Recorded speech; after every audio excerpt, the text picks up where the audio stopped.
com 95, mas ela está lúcida, dá umas titubeadas assim, mas ela consegue concatenar uma ou outra ideia. E aos 95 ela já viu de tudo, já viveu de tudo. E ela estava realmente consternada, como todos nós temos que estar mesmo. O texto dessa PEC da blindagem aí passou por 353 deputados que aprovaram, a 134 votos no primeiro turno e 344 a 133 no segundo. Para concluir a votação, os deputados então precisam analisar dois destaques, são possíveis alterações no texto. A PEC vai para o Senado, daqui a pouquinho eu vou colocar aqui o senador Otto Alencar, que já classificou essa PEC como desrespeito com o eleitor e afirmou que a proposta tem que ser enterrada pelo Senado. Mas algumas coisas aqui, eu vou ler para vocês, são estarrecedoras do que traz de consequências, o que em 5 pontos ela representa. Prisão em flagrante. A Constituição já prevê que a prisão em flagrante de parlamentar deve ser submetida ao plenário da Casa Legislativa para decidir se será mantida ou não. Pela PEC, a decisão de manter ou não a prisão será feita por votação secreta. É tudo na escama, é tudo por baixo dos panos, entre os parlamentares. Hoje, a votação é normal. A abertura de processo criminal. O texto recupera parte do modelo anterior a 2001, quando era necessário aval do Legislativo para a abertura de processos contra deputados e senadores. O Supremo Tribunal Federal terá que pedir autorização da Câmara ou do Senado para processar o parlamentar. Vai vendo. A votação para autorizar ou não o processo será aberta e deve ocorrer em até 90 dias após o recebimento do pedido. Um destaque aprovado ontem retirou da PEC a previsão de votação secreta nesses casos. Mais uma vez. Medidas cautelares. A proposta estabelece que parlamentares só poderão ser alvos de medidas cautelares se expedidas pelo STF e não por instâncias inferiores de justiça. Medidas cautelares incluem, por exemplo, restrições de contato ou obrigações impostas a investigados em processos penais. Foro privilegiado. A PEC amplia o foro privilegiado e passa a incluir também os presidentes de partidos com representação no Congresso. Com isso, eles passam a ser julgados diretamente no STF, assim como já ocorre com o presidente e vice-presidente da República, ministro do STF, PGR, deputados e senadores. A negociação política foi resultado de acordo costurado pelo ex-presidente da Câmara, Arthur Lira, para encerrar um motim de deputados da oposição contra a prisão domiciliar do Bolsonaro.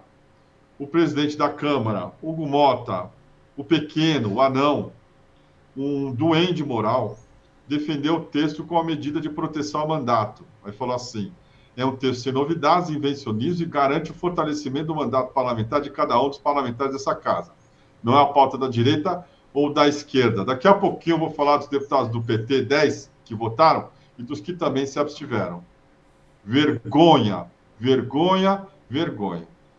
O deputado Gustavo Gaia, do PL, o PL votou maciçamente a favor dessa bandidagem, fez aqui um discurso já contando do que se trata o negócio. Vejam só. Os nossos eleitores, sem correr o risco da Polícia Federal bater as nossas casas ou ter as nossas vidas destruídas. Nós temos aqui do lado, no Senado, um senador que foi colocado numa posição de indigente, sem salário, sem voz, com tornozeleira. O que nós queremos é poder representar os nossos eleitores sem correr o risco da Polícia Federal bater as nossas casas ou ter as nossas vidas destruídas. Nós temos aqui do lado, no Senado, um senador que foi colocado numa posição de indigente, sem salário, sem voz, com tornozeleira. O Gustavo Gaia, vou citar só um exemplo, tá?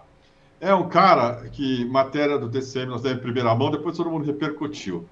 Ele dirigia bêbado num racha que deixou 3 mortos e reincidiu anos depois.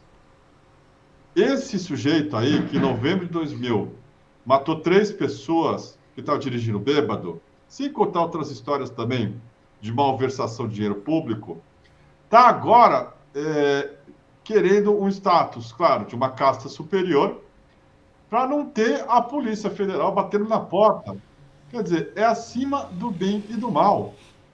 É pior, eu escrevi hoje, do que os tribunais do crime do PCC. É muito pior.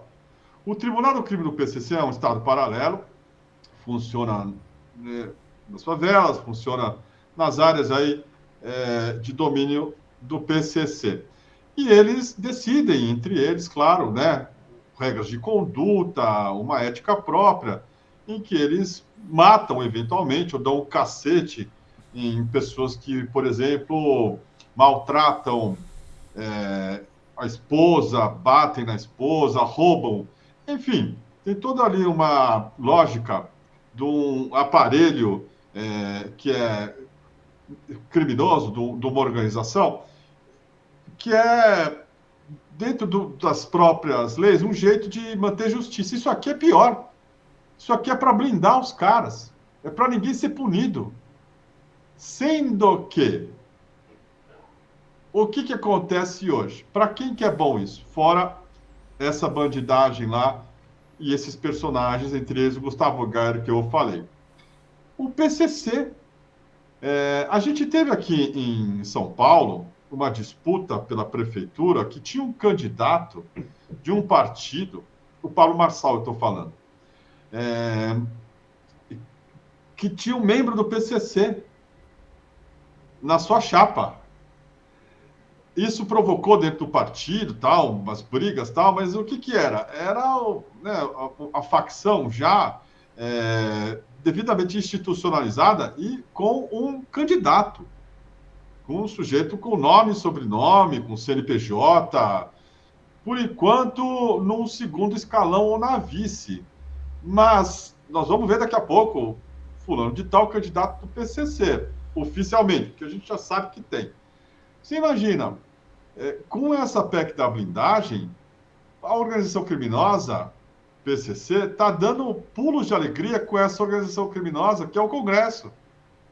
Veja como é que as coisas dançam, como esses bandidos aí estão no mesmo diapasão, na mesma sintonia, sendo que nós estamos assistindo aqui, sentados, estarrecidos, atentados cinematográficos.